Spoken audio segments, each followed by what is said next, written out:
კანონში წერია პირდაპირ გაგებით არ უნდა გავიგოთ ადამიანს აქვს უფლება განკარგოს თავის თავი, თავის სხეული, თავის მომავალი, თავის ბედი ასაკურველი, მაგრამ ეს იმას არ ნიშნავს, რომ სახელმწიფომ შესაბამისად არ უნდა იმოქმედოს და არ უნდა პრევენცია არ უნდა მოახდინოს ცუდი ლეტალური შედეგის. ესეც თქვა ირაკლი ღარიბაშვილმა, მაგრამ თქვენ მხოლოდ ის გესმით, რაც გჭირდებათ.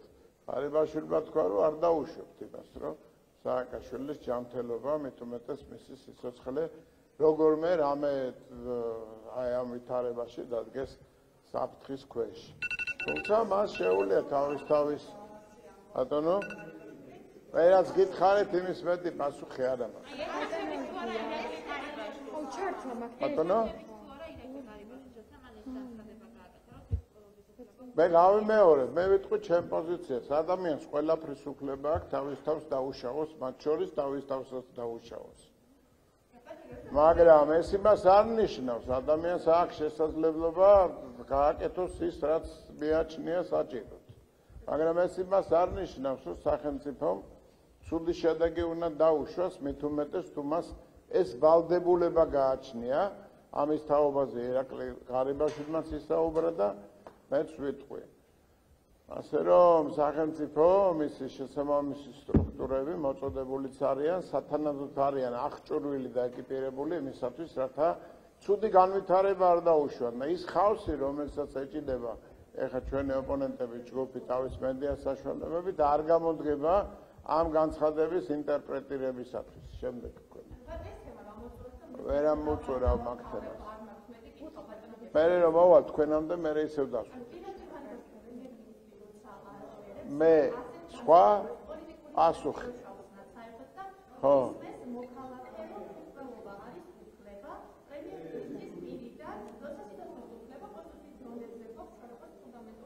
დიახ. სიცოცხლის კი, ესეთი გახსოვებული ნომეონა. სიცოცხლის უფლება ადამიანს აქვს. და ეს სიცოცხლის უფლება იქნება სახელმწიფოს მიერ ყოველთვის დაცული. ამაზე ირაკლი ღარიბაშვილმა ისაუბრა როგორც პრემიერმა, როგორც მოქალაქემ და მეც გავიმეორებ, დაცულია ეს უფლება. ეგ ერთი საკითხი. და მეორე ადამიანს ვერ დაუშლი, რომ თავის თავში და შიმშილობაც დაუშალეთ. ეს იყო ეს თემა, როცა ადამიანი იწყებდა შიმშილობას, ძალით გაუღებდნენ პირს და საჭმელს ასხავდნენ შეგნით სააკაშვილის დავალებით და სააკაშვილის მიერ შექმნილი სისტემით. ამის უფლება სახელმწიფოს არ აქვს. ადამიანს აქვს უფლება იშიმშილოს და თავის თავს მიაყენოს ყოველ შემთხვევაში ესეთი ცუდ მდგომარეობაში ჩააყენოს რაღაც კონკრეტული მიზნით. კონკრეტულად სააკაშვილის არანაირი მიზანი ამასთან დაკავშირებით არ განუცხადებია, მაგრამ თავარი რაც თქვა პრემიერ-მინისტრმა არის ის, რომ არ დაუშვებს სახელმწიფო მისი ჯანმრთელობის და მით უმეტეს სიცოცხლის უფლების შელახვას. საკმარისია რა, რაც გითხარით. არ მოგწონთ ჩემი პასუხი და რა გავაკეთო? ხო, მე დავშევამჩნე. ხო. თვითმკვლელობის ახალისება, კი, თვითმკვლელობის ახალისება იყო ის, რასაც თქვენი ტელევიზია აკეთებდა სხვა ტელევიზიებთან ერთად, როდესაც აკეთებდა აი ამის ადამიანმა, რომელმაც თავი მოიკლა, ამასთან დაკავშირებით საკმაოდ ისეთი თვალსაჩინო განცხადებებს, რომ მას ჰქონდა ამის უფლება, სახელმწიფო მის მიიყვანა, ამასთან დაკავშირებით იყო უამრავი განცხადებები, ამ სიცოცხლის დედაც იყო ეგეთი ისა ერთ-ერთ ტელევიზიაში და ყველა იყავით აყოლელი ამ საკითხებთან მიმართებაში ძალიან მკაფიოდ. ძალიან კაშკაშა განცხადებებს აკეთებდეთ ამასთან დაკავშირებით. რაც შეეხება პრემიერ-მინისტრის განცხადებას, კიდევ ერთხელ ვიმეორებ, ჩემი პოზიცია არის, ადამიანს უფლება აქვს იშიმშილოს.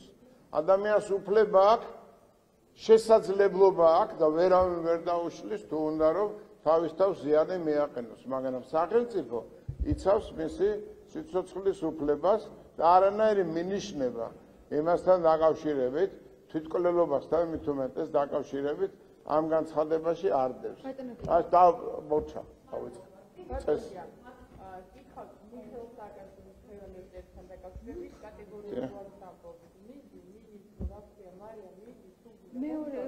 არა, არ მინდა, რამე რა. არა, აქ ჩართვა? არ მინდა იყოს. ჩართვა აქ. მეორე ტურებზე მინდა გითხოთ, მოლოდინები მართველი გუნდის დარწმუნებული ხართ და გამარჯვებაში, ასევე ოპოზიციაც თulis რომ დამაჯერებელ გამარჯვებას მოიპოვებს. როგორ ფიქრობთ, როგორ დასრულდება მეორე ტური? აქ ყოველდღე ერთი და იგივეს ვლაპარაკობ, მაგრამ ნუ არაუშავს ვიტყვით კიდევ იმას გავიმეორებ, რომ საერთოდ პოლიტიკურ პარტიებს წარმოვიდგინოთ თუ არ წარმოვადგენთ არც ერთ პოლიტიკურ პარტიას. აქვს თავის არსენალში პოლიტიკური რაღაც სტრატეგიის, რომ გააკეთოს განმამხნევებელი თავისი ამომრჩევლის განმამხნევებელი განცხადებები, მაგრამ რეალურად ამომრჩეველი აკეთებს თავის დაშქნებს იქიდან გამომდინარე, თუ რა ხდება ჩვენ ქვეყანაში, საით არის სიმართლე, რა პროექტები გაკეთებულა, რა კეთდება და მომავალში რა არის გასაკეთებელი. ამასთან დაკავშირებით თუ აქ რწმენა კონკრეტული პოლიტიკური პარტიის მიმართ, რასაკვირველია ამ რწმენას გამოხატავს საარჩევნო უბანზე. და როდესაც ჩვენ განცხადებას ვაკეთებთ, ეს არ არის მხოლოდ გამამხნევებელი რიტორიკული განცხადება, ეს აი ამ პრინციპებიდან გამომდინარე, ამ საფუძველის მქონე განცხადებაა და სწორედ ამიტომ ვფიქრობთ, რომ ქართული ოცნება გაიმარჯვებს.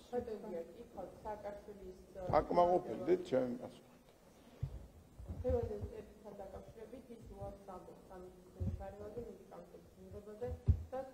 აუჩ მე მგონი შეცვალა ეს კიდე და ურთიერთობას ყვეთ იმ კონსილიუმთან, რომელიც იყო შექმნილი. ამბობს, რომ მის სიცოცხლეზე გადაწყვეტს ფანდელი გამარჯვება და მე ვფიქრობ, რომ კი. გავიგე, მე ვფიქრობ, რომ არჩევნების წინ სერიოზულ სპეკულაციებს ექნება ადგილი, ეს არ არის ბოლო განცხადება, რომელიც სააკაშვილის მიერ იქნება გამოქვეყნებული.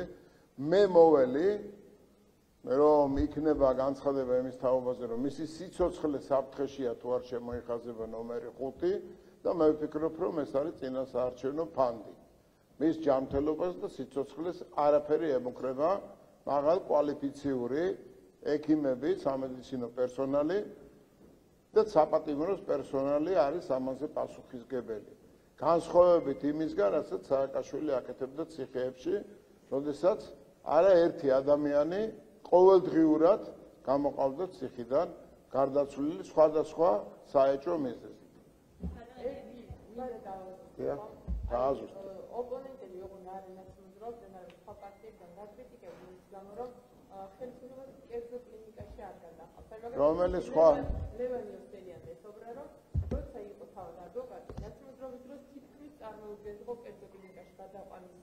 მაგრამ ქართული ოცნების შემთხვევაში ბევრჯერ გადამიყვანია პაციენტები კერძო კლინიკაშიო.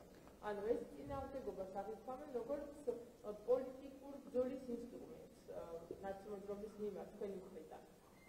გავიგე, ეხლა აღარ გინდა, всё დაამთავრე, ეხლა პასუხს ვაძლევ.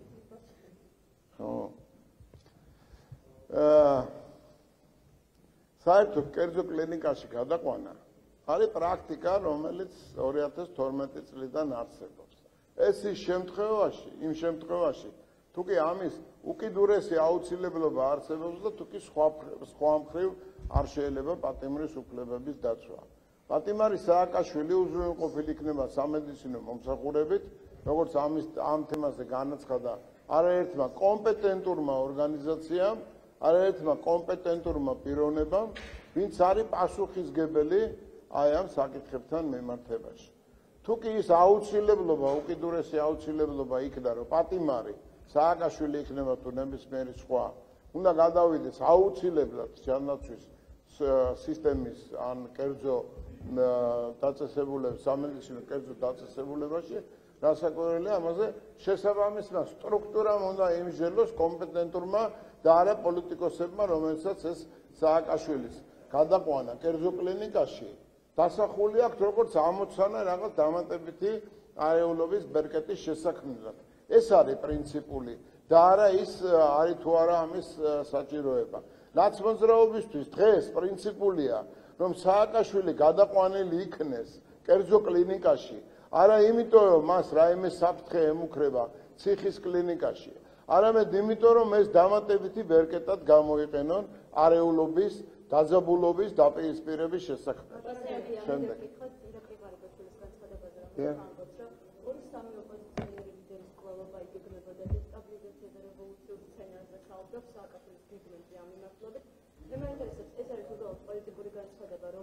ობიექტური რეალობა არის გასული, აი მე მტკიცებულებები აქვს იღარიბებოს და ზოგადად სახელმწიფოს ის გამოს ხდება. ეხლა მტკიცებულებები რა ინფორმაცია აქვს პრემიერ-მინისტრს, ამასთან დაკავშირებით რა საკვირველია პრემიერ-მინისტრს უნდა კითხოთ. მე არ მქონია პირადად მასთან საუბარი, მაგრამ ერთი იცოდეთ რა, კომპეტენციას თუ გავითვალისწინებთ სახელმწიფო ლიდერების და არ არის აუცილებელი მარტო აი ამ პერიოდზე იყოს საუბარი, თქვენ ზუსტად უნდა იცოდეთ, რომ მათ ვალდებულებაც გააჩნიათ კონდეთ დამატებითი ინფორმაცია, გაცილებით უფრო მეტი, ვიდრე შეიძლება პარლამენტის წევრს კონდეს. ეგ ერთი საკითხი. მეორე საკითხი არის ის, რომ შეხლა შემოხლა, დესტაბილიზაცია, არეულობა, რევოლუცია, რასაც პირდაპირ საუბრობენ ჩვენი ოპონენტები, სააკაშვილი იქნება თუ თაკო ჩარკვიანი თუ ორივე ერთად, სწორედაც ითვალისწინებს სისხლის ყრას დაპირისპირებას და ადამიანების დაზიანებას თუ არა მოგდინებას. აი ეს არის რევოლუციის არსი, შეტაკების არსი და დესტაბილიზაციის არსი. ზოგადად არა მარტო საქართველოში, მსოფლიოს ნებისმიერ სხვა კუთხეში. ამ კონტექსტში ვკითხავთ, იგივე ჩვენ გვახსოვს ხარიბაშვილის სიტყვები, რომ უჭკვიანად არისნება ხმამუხლების დაემატება. ხო არ უნდა ამ კონტექსტში არა, ეგ სხვა კითხვაა. თუ დარღვევას, თუ პატიმარით დარღვევას ჩაიდენს და თუ მას კანონის მიმართ აქვს ჩადენილი გადაცდომები, რასაკვირველია სასჯელიც არ დააყენებს, იქნება ეს სააკაშვილი თუ ნებისმიერი სხვა, მაგრამ თქვენ დღემდე ხედავთ, რომ სააკაშვილი საკმაოდ პრივილეგირებულ მდგომარეობაში იმყოფება სხვა პატიმრებთან შედარებით. ყველანაირად რასაკვირველია ამძიმებს სიტუაციას შიმშილობა ზოგადად არის რაღაც გარკვეული აქტი, მაგრამ ამის გარდა სააკაშვილს არანაირი სხვა შიგნით ციხეში ადმინისტრაციულ სასჯელთან დაკავშირებით პრობლემა არ აქვს, თუმცა იქ ფანჯიდან მიმართვა ან მაგიდაზე შედგომა ადვოკატთან ბარიერის მიღმა სალაპარაკოთ და ნებისმიერი სხვა პატიმრისთვის შეიძლება ძალიან მძიმედ დამთავრდეს. არა, ვერ დავასრულებ შემდეგი შეკითხვები. ხო შევთანხმდით. კი ბატონო, სამი ქონა.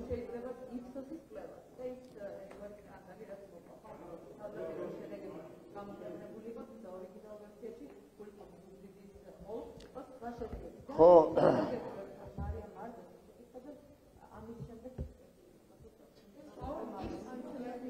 არა ასლაპარაკობ მაშინ ამანაც არ გასვა და იმით სარგებლე რა შენ რას შეკითხვებით სარგებლე და მეც კითხე თუ რამე გინდა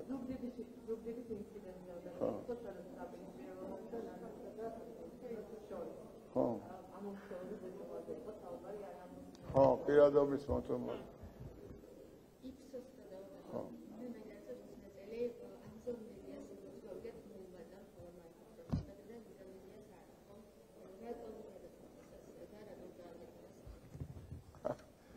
აგარი შეკითხვა. რატო არის მთავარი არხი სააკაშვილისკენ მაგას მეკითხებით? რა ვიცი, რას გაიგებო. რაც შეეხება იფსოსის კვლევას. გუშინ თქვი და იმავე აზრზე ვარ, იცით, როდესაც კვლევა და რეალობა ერთმანეთისგან ესოდენ განსხვავდება, განსაკუთრებული ორგანიზაცია, რომელიც ამ კვლევას ატარებს, თაღლითობაშია მხილებული. და ეს თაღლითობა არ არის წვრილმანი თაღლითობა, ეს არის თაღლითობა, რომელმაც შეიძლება გავლენა იქონიოს არსებულ ვითარებაზე და საქართველოს ჩვენ სამშობლოში არსებულ ვითარებაზე და რასაკვირველი არა თუ რაიმე ვთქვათ რბილად შეიძლება ამის კომენტირება, არამედ რაც შეიძლება მკაცრი უნდა იყოს შეფასება. მათ შორის თუ დააკვირდებით, მედია საშუალებები გაყოფილია ორ ნაწილად. ერთნი, რომელიც არ აქცევენ ყურადღებას ასეთ თაღლითობას და მეორენი, რომელიც აი ამ საკითხით მუდმივად აპელირებენ. რეალობაა ის, რაც არსებობს და რაც ჩვენ თვალწინ ვითარდება. სხვა არის მონაცემები ამ არჩევნების, სხვა არის იფსოსის კვლევის ციფრები. სხვა იყო და გაეპარათ თუ რაღაცა მოხდა არ ვიცი, რეალობა მაინც გამოვიდა წინა პლანზე.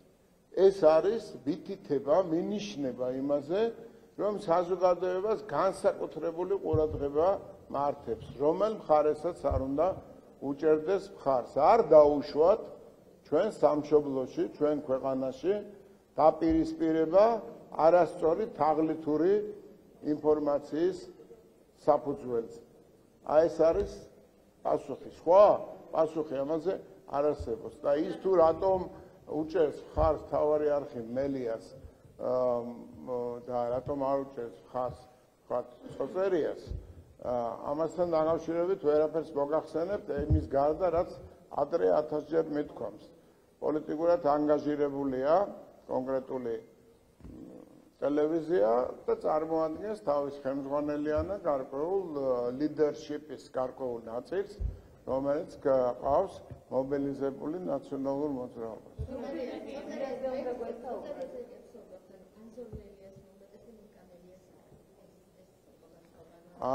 ხო, მართლაც.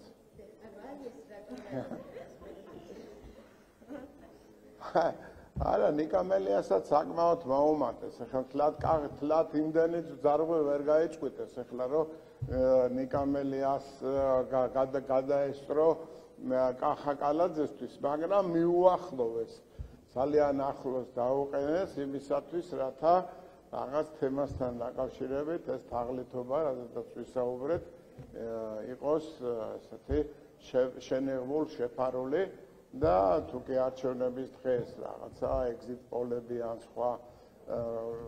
სხვა რამ ისევ კვლავ თაღლითური გამოცხადდა და ამაზე ზეიმი ატყდა, რომ ხალხს თითქოს არ უნდა გაუკვირდეს, მაგრამ მე ვფიქრობ ძალიან უსუსური რაღაც ცდილობაა მანიპულაცია.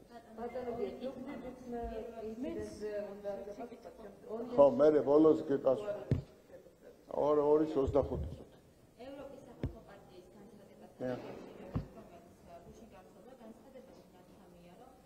მიხეილ სააკაშვილი არის პატიმარი, მის ჩამოთვლილ მდგომარეობას დაექნება ახლა და ის უნდა განთავისუფლდეს და ასევე მეორე ნაწილი იყო განცხადების, რომ ისინი მოუწოდებენ მოსახლეობას, რომ ხარი დაუჭირენ ოპოზიციას. აი ორივე ნაწილი რომ შევაფასოთ. მე ვფიქრობ ნორმალური განცხადება სახალხო პარტიამ განაცხადა, რომ ხარი უნდა დაუჭიროს ნაციონალურ მოძრაობას მოსახლეობა. ჩვეულებრივი განცხადება ნაციონალური მოძრაობა იგივე აცხადებს და სახალხო პარტია, რომლის ნაწილი არის ნაციონალური მოძრაობა, იგივეს გამოაცხადებს. რასაკვირველია, ამას უნდა ველოდოთ, მაგრამ იმის თაობაზე, რომ უნდა განთავისუფლდეს დაუყოვნებლივ, შეიძლება დაისვას კითხვები სამართლებრივად, როგორ წარმოუდგენიათ პატიმრის განთავისუფლება, ანუ ნებისმიერმა პატიმარმა, ვინც მძიმე დანაშაული ჩაიდინა და თავის თავს თქვათ ზიანი მიაყენა შემშილობით, უნდა განთავისუფლდეს, მაგას ნიშნავს თუ სააკაშვილი აღმატებულია იმ ხალხთან თქვათ შედარებით, ვინც ასევე პოლიტიკურია კი, მაგრამ მისი პოლიტიკური მმართველობის დროს ძალიან ბევრი ადამიანი შემშილობას ვერც დედავდა და სიტყვასაც ვერ იტყოდა, ისე ჩაასხავდნენ პირში საჭმელს. და აწამებდნენ კიდევაც, ხელსაც მოტეხავდნენ, ხერხემალშიც გადამტრეული ბევრი გვინახია და უფრო მეტიც გაუპატიურებულიც კი ვნახეთ კადრების სამწუხაროდ ესეთი რეალობაც დადგა საქართველოში და ეს იყო სააკაშვილის მმართველობა. ეხლა სააკაშვილს თავის შიმშილობასთან ერთად ყველა პირობა აქვს, რომ ჯანმრთელობა არ დაიზიანოს. აქედან გამომდინარე, სხვა რა მექანიზმი არსებობს სამართლებრივი გარდა იმისა, რომ თქვათ პოლიტიკოსია. კი ბატონო, თქვათ პოლიტიკოსია და ანუ პოლიტიკოსი შეიძლება ცემო, გალახო, სახე ჩაუმტრიო, მაგალითად ან თავში ურტყა ხელჯოხები ისე რომ სიკვდილის პირას მიიყვანო და შემდეგ მან სიკვდილი გამოიწვიოს. ეს ყველაფერი შეიძლება, რასაც სააკაშვილი აკეთებს, მაგრამ თუ კი სააკაშვილი პოლიტიკოსი ზის ციხეში და შიმშილობს, ეს უნდა გამოუშვან, ეგ არ არის ლოგიკა, მე ვფიქრობ, ამაში სახალხო პარტიის განცხადებას მე ვერ დავეთანხმებ. ერთი წუთი. Yeah. 2020 წელს გადასცა 151,000 და ახალ რეგისტრაცია ახალი დასახულია და უკვე 150,000-აა გადასწარი. აი რატომ რეგისტრირდება ამდენი ადამიანი? რა პრობლემები აქვს მათ? რა სერვისის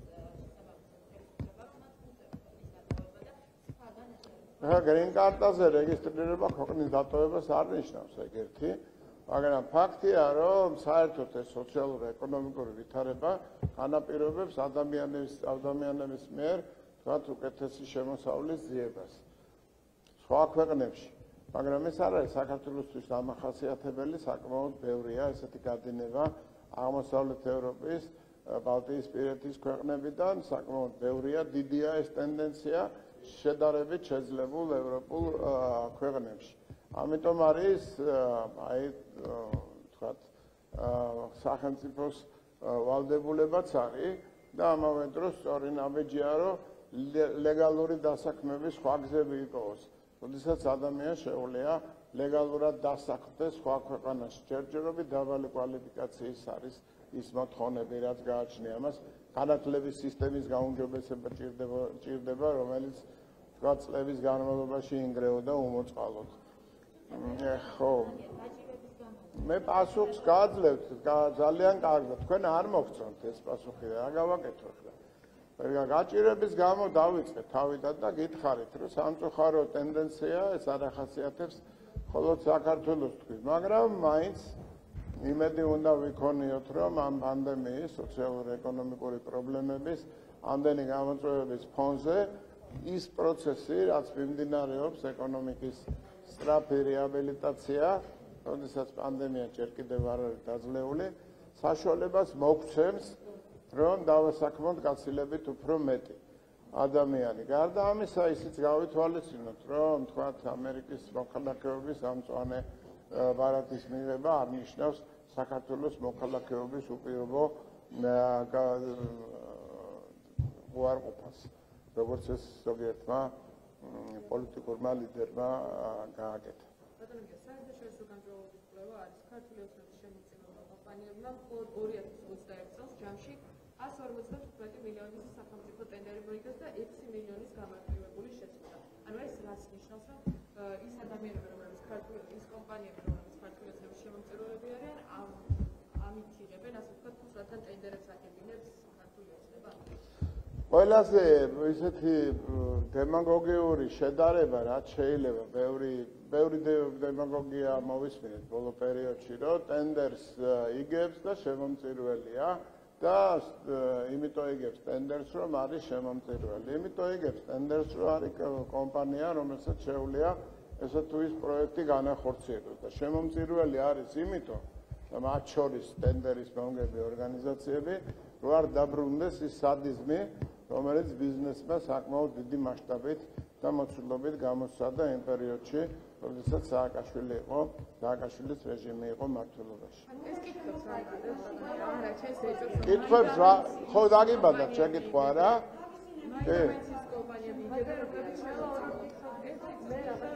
კი, მოვალისო თქვენ.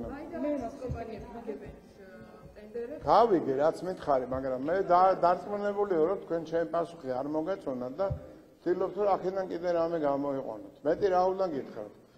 კითხვებს არ ბადეს, ბადებს შეკითხვებს, თქვენ დასვით შეკითხვა და მე გაგეცით პასუხი. პასუხებსაც ბადებს ეს. კითხვებს რა ბადებს, იცით? ბიზნესის მიმართ ესეთი არაადამიანური დამოკიდებულება. ადამიანების ციხეში ჩასვლა. იძულება, რომ ხელი მოაწერონ ქონების დათმობას.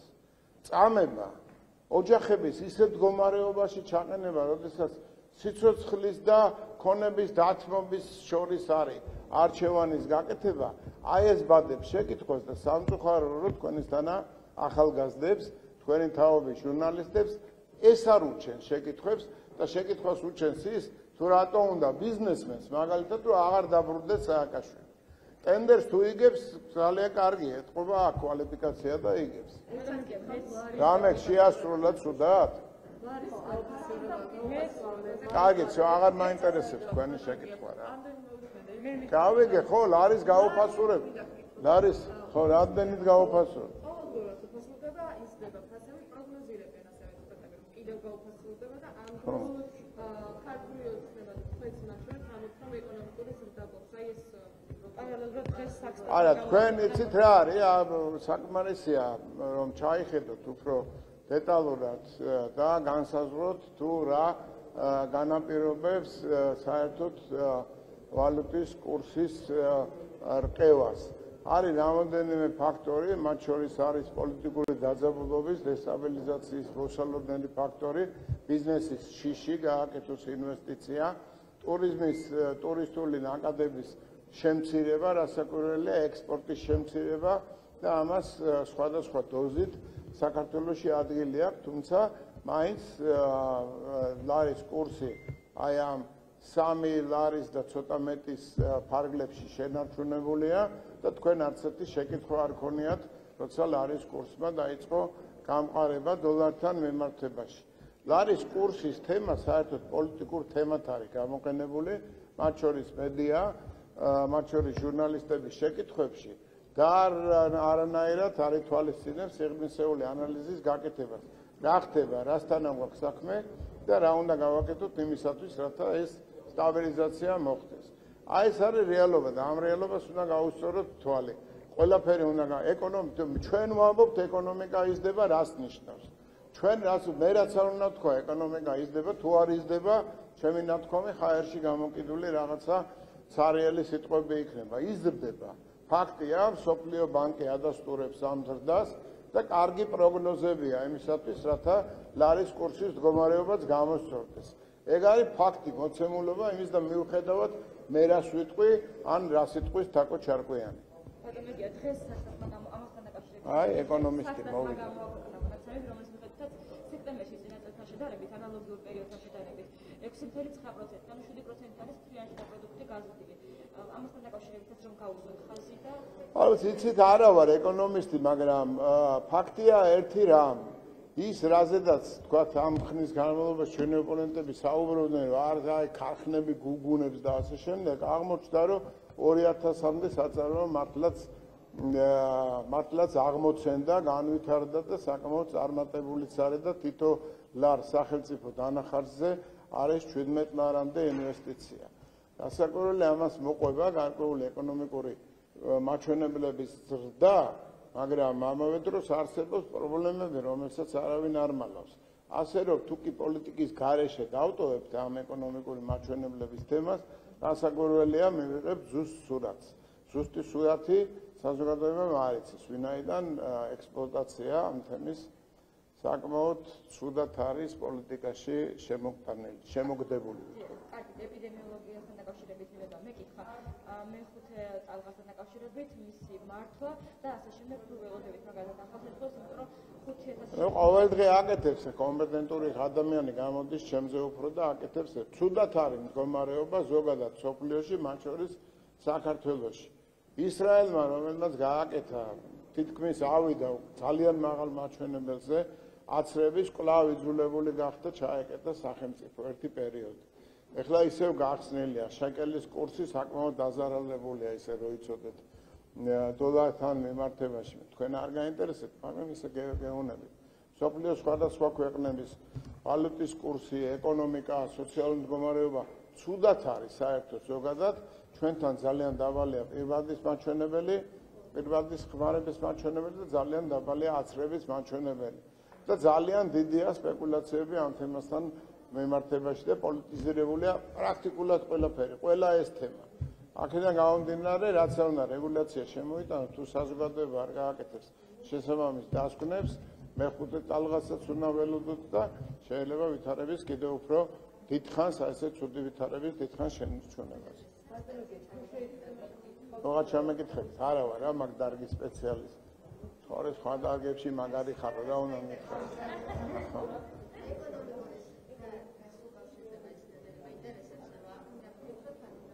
არა, მე გითხარით რა. ხო, გითხარით რა, ესე იგი საწარმოო რეჟიმი, ინფრასტრუქტურული პროექტები, ეს არ გაჩერებულა, მიუხედავად ამ ურთულესი პერიოდისა და რასაკვირველია ამ თავის შედეგი გამოიღო.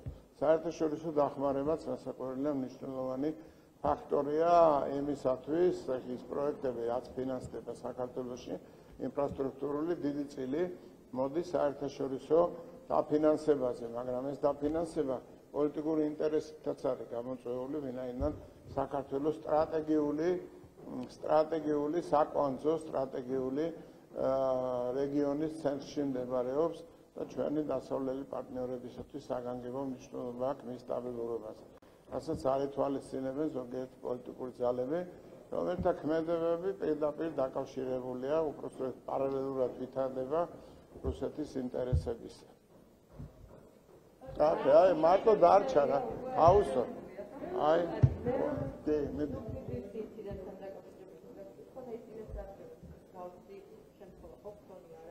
მე არ ვიცი, იცით მართალი გითხავთ, ვერ წარმომიდგენია, გინდა ნაცმოძრაობა იყოს, აი ნაცმოძრაობაც კი, და მით უმეტეს ქართული ოცნება, ნებისმიერ სხვა პარტია, რომელიც მიდის ადამიანთან და პირადობის მოწმობას ართმევს. აი ეგეთი ცოტა რაღაც ისეთი მისტიკურ ფანტასტიკიდან არის. Roland Arthos, პირადობის მოწმობა, ან თუ პირადობის მოწმობა წაართვა ადამიანს, კონკრეტულმა ადამიანმა წაართვა, ესე იგი, ნიშნავს იძალა და ის ადამიანი ვერ გავიგე რა, თოჯინა, ესეთი ბიომასა, როგორც მას ეძახიან ასეთ ადამიანებს, კონკრეტული პოლიტიკური პარტიის ლიდერები. თუ რა არის, რა ხდება? აქედან გამომდინარე, მე ვფიქრობ, რომ აი ეს იდეა თვითონ ადამიანები არის ბიომასა, რომელსაც გინდა პირადობის მოწმობას წაართმევ, გინდა თავში წამოარტყავ, გინდა მიტინგზე წაიყო, ან პანღურს წამოარტყავ და ხმას არ გაქცევს. აი ეს იდეოლოგია, ნაცმოძრაობის იდეოლოგიაზე არის დაფუძნებული და დამყარებული.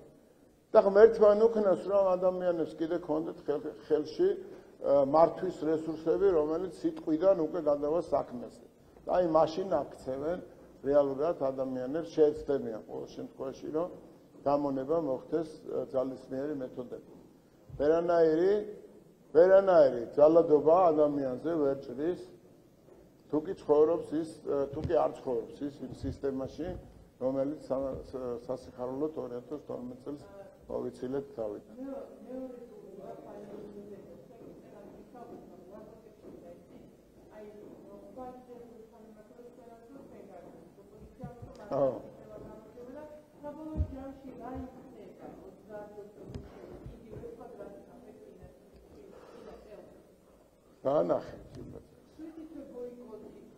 კი მე არ ველოდები რომ სამუშაო ამ რაღაც ბოლო პერიოდში მართალი გითხრათ არ ვიცი ამას ახლა პასუხად მეიჩნევ ჩაწერთ თუ გადაიღეთ მაგრამ ბოლო პერიოდში მქონდა მეც ჩემ კოლეგებსაც უცხოელებთან შეხვედრა და საკმაოდ დაფიქრებული არიან ისინიც ვინაიდან მოკავშირე ქვეყანაში და ასევე მნიშვნელოვან ქვეყანაში ეს ბოიკოტის რეჟიმი თუ ბოიკოტი ქვია ამას თუ არა საბოტაჟის რეჟიმში ქვეყანა საკმაოდ სერიოზულ გამოწვევების წინაშე დგას. აქეთ სოციალური სიტუაცია, იქით ეპიდ სიტუაცია, გარედან ამდენი საფრთხეები, უსაფრთხოების ეს თემა, ოკუპაცია, შიგნიდან ამდენი საბოტაჟის მოსურნე და ორგანიზატორი, ეს სააკაშვილის თემა ცალკე კიდევ და აი ამ რეალობაში საქართველოს მომავალი როგორ გვესახება.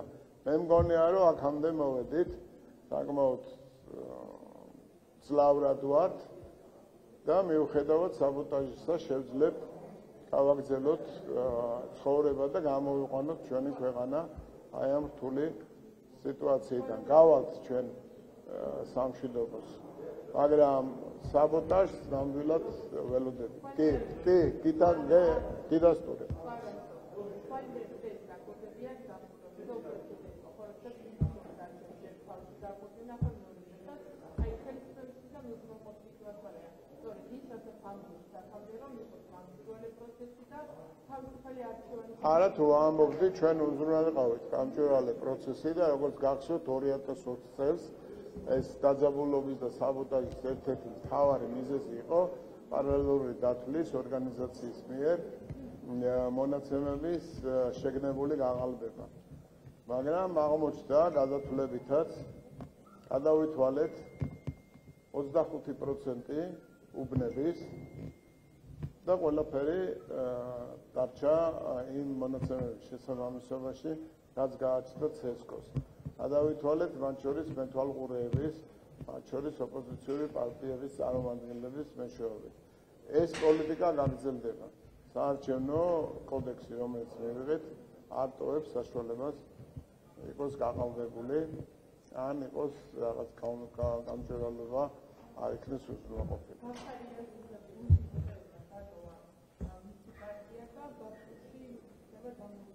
ხო, მართლა რატო არ მკითხეთ, მაგრამ მეც დამავიწყე.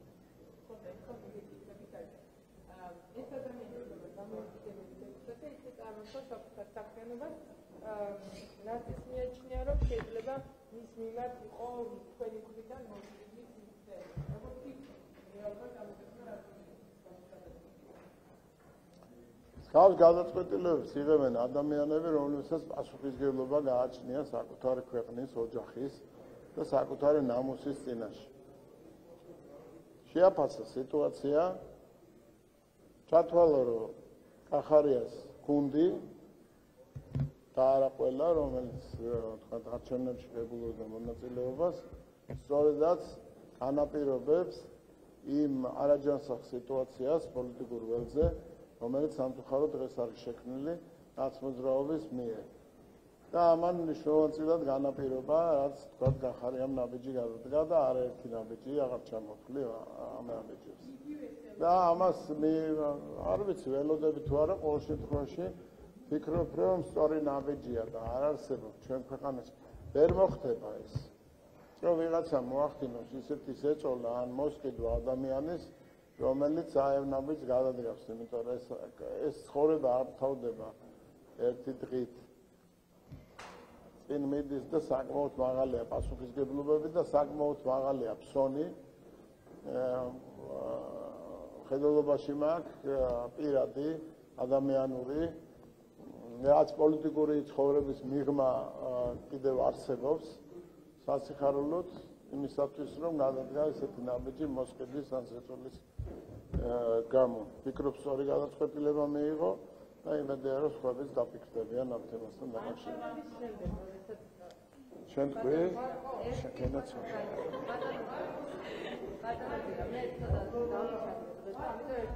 კი ბატონო, დაჩაგრულის პოზიციიდან. შენ რატომ მემასქენი, მემატოვე? რატომ კარი წიქ?